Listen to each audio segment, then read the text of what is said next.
love old school music fam. Diana Ross and Cher once reportedly ended their friendship over a dude who many can't believe they even wanted, and he spilled all the beans about this situation. You see, Diana Ross's and Cher's friendship was legendary until it wasn't. So who's the mystery man at the center of their supposed fallout?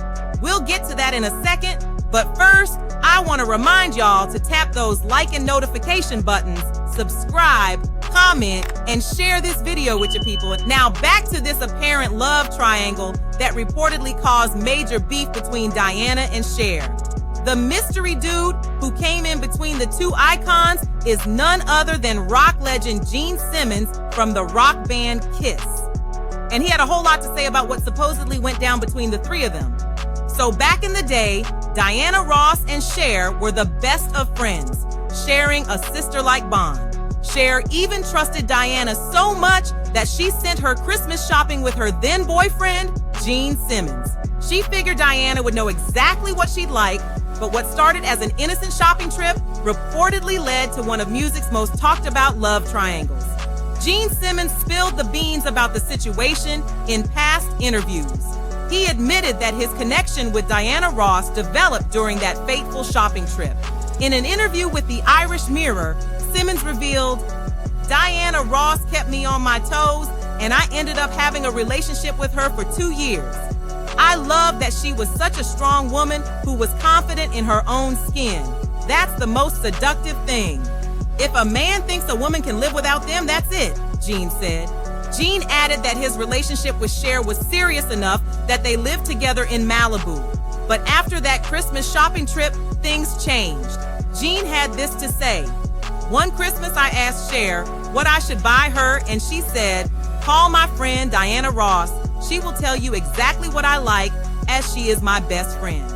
So I called Diana up and we went shopping. Then our feelings for each other developed very fast, and we started a relationship together. I guess thereafter Cher and Diana never spoke," he revealed. In his memoir, Kiss and Makeup, Gene stated that his relationship with Diana was, quote, "a combination of joys." That is, I'd like to think everyone's hope that a relationship can exist on more than sexual energy, like the ability to sit and actually like being with each other, he said. Gene Simmons and Diana Ross ended up dating for 2 years between 1980 and 1983. And according to him, he even lived with Diana and her kids during that time. While their romance burned bright, it eventually fizzled out after Gene admitted to Diana that he'd met and fell hard for a then Playboy model he'd met at Hugh Hefner's Playboy mansion named Shannon Tweed. But the irony in that is that Shannon's sister, Tracy Tweed, was actually Diana's then sister-in-law, who was married to Diana's brother, Chico Ross, at that time. Gene had this to say about that strange situation. "If God and the fates have a sense of humor, that's pretty bizarre," he confessed to the LA Times. Simmons went on to date and later marry actress Shannon Tweed, with whom he shares 2 children. He has often credited Tweed for sticking by him despite his past as a self-proclaimed ladies' man. Interestingly, Diana Ross, as y'all know, also romantically linked to other notable figures, including Berry Gordy, with whom she shares daughter Rhonda Ross Kendrick. In addition, Gene Simmons reportedly developed a strong bond with Diana's younger brother, Chico Ross, during their relationship.